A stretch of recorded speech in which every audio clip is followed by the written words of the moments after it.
Hi guys, welcome to this episode of the Dramaturgy podcast.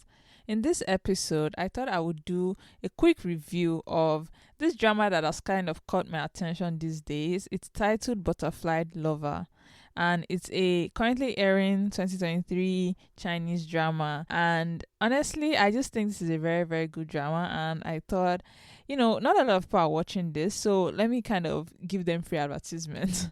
It's one of those low budget dramas that actually doesn't take a lot of effort to watch. Each episode is like 18 minutes long. It's for those who saw my review of Donglang Shui, it's kind of like that drama as well. It's just not a lot of effort, and I think that's actually its strong suit. So what is this drama about? Well, for one, it's a historical fantasy romance, right? The male lead, Ling Chang Feng, is a honourable general and is basically married to our female lead already, right? They are already married at the start of this drama, and really the issue that comes up is that they find out that, or not they, he finds out, she already knows, but he finds out that his wife that he's passionately in love with, they're a very, very loving couple. That's one of the strong suits of the drama that I'll talk about later. But he finds out that basically she's part of this evil female only killing group, right? Like this cult or something where the females are afflicted with this poison that kind of turns them mad and turns them into killing machines and just all around creepy women, right? And so that's, I guess, the biggest conflict that is in this drama. Okay, so who is casting this? Just to say that there's no one that's extremely big in this, obviously, or else you'd have probably heard about this drama, right? So it stars Rain Lu as the female lead and Zhao Yichin as the male lead. The male lead I have seen before. He's an actor that I have seen somewhere else. I don't know where. But I have seen his face, right? And so they also have a bunch of supporting characters, but I'll focus really on the main two because they are the reason why I am watching this drama. So my decision to do a review on this drama, it just stems from the fact that I think that this drama is actually well executed. It's well done in the sense that I think compared to a lot of Chinese dramas that are airing at the moment, this just blows it out of the park for me at least. So why do I like this drama so much? I'm going to give the reasons why I think you should watch this drama, the reasons why I am watching this drama, and the reason why I think this drama will actually go down as one of my favorite Chinese dramas ever. Number one, and I think this is its biggest strength, it's what is going to probably keep me watching, is that it has a very good story. Now, some of you listening might have heard about the drama The Killer is Also Romantic. If you know that drama and you liked that drama, you'll be happy to know that it is the same director that is in charge of this drama, right? It's the same person directing it, and so you can expect something similar in that sense. And again, for those who are familiar with The Killer is Also Romantic, you know just how amazing that story is. And I think that is where the strong suit of this drama lies. It has a very good basic story, in the sense that, honestly, these days I cannot stand Xianxia dramas. I cannot stand historical fantasies out of China. For some reason, they're all just terrible. And I'm talking about the S-class level ones. And for those who have no idea what I'm talking about when I say S-class basically means the top of the top, the highest budget, top billing actors. Think of something like 10 Miles of Peach Blossom or Ancient Love Poetry. Dramas that star extremely popular actors that have all the budget, right, to blow on a lot of different things, CGI, whatever. It's those dramas that have the highest buzz before it even airs. Those kind of dramas are called S plus dramas, right? Now, this drama, I don't know what else they call. I don't know the other ranking. I just know about the S plus, which is the highest rating one. But if you were to rate this drama will be at the very bottom of the ranking list in terms of budget. And I think that works in their favor. There is something, I don't know what it is, about Chinese dramas that are S plus or they are high budget dramas. Maybe they're just more cooks in the kitchen for those dramas that just makes them complete rubbish, right? And just ruins the whole drama. There's about no S plus drama that I have ever watched, no high budget drama starring someone super popular that's a Xianxia drama that I have liked. Honestly, there's just always something about it.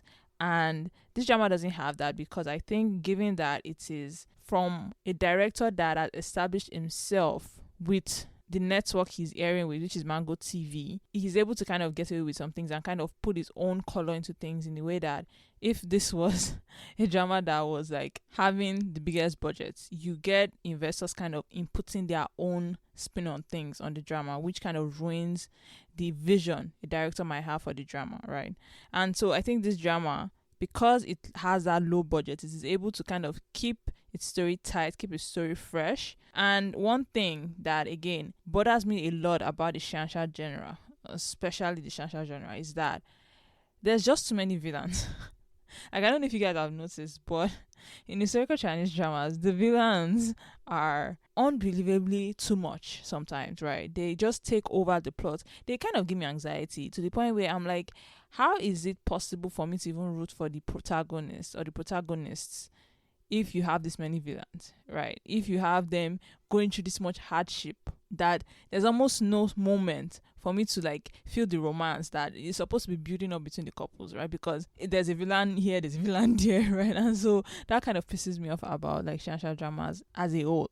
And I mean, this is not a Shansha drama. I don't think it's considered Shansha in the sense that it just has a fantasy element to it. But again, it's still the same idea of like that historical fantasy element.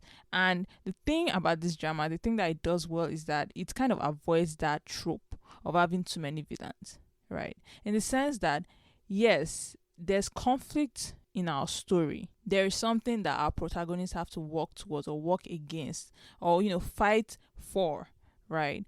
But it is not anything that is causing their relationship to break down because of just the weight of that thing, right? So I'll give you an example in the sense that the major conflict in this drama is the fact that our female lead is a member of this witchy like girl group that just causes women to go crazy. Like, she's a slave to that organization, unfortunately, right? For some reason, we don't know why and how she became it, but for now we just know she's one of them. And so that kind of makes her, in a world where they're hunting down people like that, it makes her or puts her in direct conflict with the work of the male lead, because he's kind of in charge of rounding those people up and basically killing them. That's kind of what he and his brother are tasked with doing, right? And so that's the main conflict we have. But really, I feel like, and that's the beauty of this drama, in that like I feel like this conflict is there to just show the devotion our protagonists have for one another. It's there to show the fact that the male lead, despite knowing that like the female lead has this thing in her, he still loves her nonetheless, right? And I think that's what makes this drama different, in that there's something in the way tropes are used, right? They are used kind of with little angst and little conflict. It's not there to to make them suffer and make us breathless because we are scared at every moment that our leads are in jeopardy because there's so many villains. And I think there's a peace of mind I have watching this drama that I think a lot of people will also have if they check out this drama, in that it just gives you this, even though it's not conflict free, it gives you this peace that things are hopefully going to work out well because of how things are kind of set up, right? You see the devotion between the male lead and the female lead, and it just makes you happy. And just so I do appreciate that about this drama, that it doesn't have villains in the traditional sense. Anybody that's supposed to be a villain, for example, I feel like the male lead's brother he's supposed to be the villain, if there is one to call a villain in this, because he has like a personal vendetta, which I mean our male lead also should have, because his sister was basically turned into this. And so he has a vendetta against the people that, have that in them, and he sees it as their fault in a way. And so he's, I guess, that villain that I would say is somebody that our protagonists should watch out for. But even the way the drama is setting it up to be, they're actually giving him a love line as well.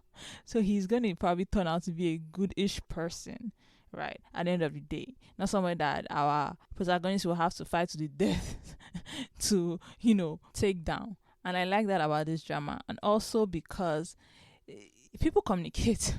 Like, our characters communicate in this drama, which is just fantastic. And I'll come back to that, because the relationship is another aspect of this drama that I just like. But yeah, moving on to number 2 on my list of why this drama is really, really good is, and this is something that usually I would not feel it necessary to make a note about this, But this time I feel like I have to, because it is significant to me. And that's just how terrific the acting of the female lead is in this drama.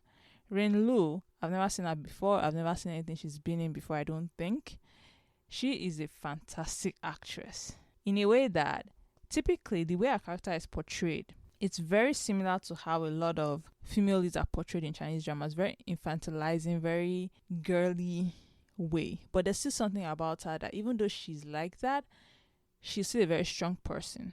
And it's not overdone, right? Yeah, she's a sunny person, but she's not like acting like a child.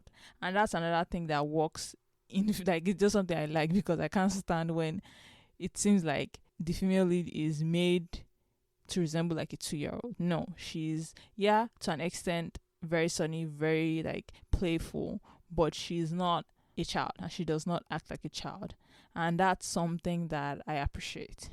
But besides that, the part that really stuck with me in this is just how amazing the actress is able to portray this character. And the reason why I felt I needed to talk about this is because there was a scene I was watching. I don't recall what episode it was, but basically it was the scene where she's come to realize that her husband knows that she's a member of this organization, right? And she's telling him that he should either kill her or let her go, right? And that's basically the old, I'm bad for you kind of thing, and get rid of me. And our male lead is like, no, I love you, blah blah blah. Very loving, very amazing scene. But I don't know what it is about her acting in that scene, that one scene, that I remember thinking that, oh my god, this is a fantastic actress, because such a scene is very difficult to portray because you might not be sure how to do it. There's a sense of, okay, since the female lead is in that state of kind of fear and uncertainty about the future of a relationship with the male lead, should she be sad? Should she be resigned? What should her facial expression resemble? And honestly, again, this is not something I was thinking about when I was watching this scene. But for some reason, when I saw her face and how she seemed in that moment, I remember thinking, wow, that is an expression I would never have expected her to have. And again, it just struck me as being amazing, just how good her expression was at that moment. It just fit exactly. Like, if I was to say that an actor's emotion ever spoke to me in a moment, right, it was at that moment where I was like, yes, that is the expression she would have. And it's not an expression I can describe because you'd have to see what that expression was. But I remember thinking, oh my god, this girl just beats most of the actresses I've ever watched in a drama. Like, it was just extremely, extremely good acting in that moment that I was so impressed by the emotion in her face that I was like, oh my god, wow, I want to see her act more. I want to see her in more things, because no, this kind of actress is a star. And yeah, I do root for her, and I hope to see her in future works. But yeah, that was a moment that I was like, oh, this drama is really good. Like, it really brought me into the drama, seeing that expression. And I was like, yeah, this is going to be a drama that I would like for a very long time, because the actor and the actress really do well. And so, if anything, watch it for the acting. I think it's better than a lot of drama acting. And then on to number 3. And this is, I feel like, just a bonus point and just a bonus mention, is that I really, really like the relationship between our characters. Rarely do you see a drama start off with the main couple's relationship already established the way it is here. When the drama starts, they are already in love. They are already like mushy mushy and loving and everything. And it's actually with time, we go back in the past and we see how they became what they became. And oh my god, this were some of my favorite episodes, just seeing how they fell in love. And I genuinely believed they fell in love. It was so well done that I was smiling throughout. But yeah, this is one of those dramas that the relationship between the two main characters, is actually enviable. Like, you can just see the love they have for each other, the trust they have for each other, and the utter devotion that they have for each other. And it's just amazing to see. Like, there's something about relationship that is effortless, right? That's not built on any like angst or anything. There's just something very, very loving about the relationship that they've built, right? It again reminds me of that relationship in The Killer Is Also Romantic, right? It's just effortless, and it's like they fall in love despite who they are, right? They fall in love, and there's just the pureness of their relationship that I just love so much. And I think if you're looking for that low key, just romantic drama with a like simple love story, there isn't angst in like, oh, jealous second female lead. They don't have time. I don't even think they have budget for that, right? So what you see is what you get. I find myself just smiling when I'm watching this drama, because even though there's a lot of like undertones of you don't know how this drama will end, I can't help but just want to be in the moment with them and just be happy for them. Right? And that's a rare feeling, right, to have watching this kind of drama. But this drama gives you that feeling. That's again the same feeling you get if you watch The Killer is Also Romantic, and I do recommend that as well. And I think you should watch The Killer is Also Romantic before you watch this one, because when you see the characters from The Killer is Also Romantic, because they do cameo in this, it's kind of like a nice little nugget that, will just put a smile on your face. So yeah, I do recommend this drama if you're not watching it. I think it's better than most dramas out, right? I've tried watching a lot of Chinese dramas these days. There's like 3 or 4 dramas airing right now, Chinese dramas that are starring big names, and I can't watch any of them. It's that bad. Like the last one I watched was Hidden Love, and I loved Hidden Love, but other than that, honestly, there's nothing to watch. So guys, even though it's short, even though it seems low budget, or at least that's what people tell me, it's odd to me because I can't see the low budgetness of it, if that makes sense. It just looks like any other Chinese drama I'm watching right now. And I guess where it's low budget is that like they're not paying big stars. And I guess that's where the low budget comes in, because honestly it looks as good as any other drama. Any other historical fantasy drama currently airing.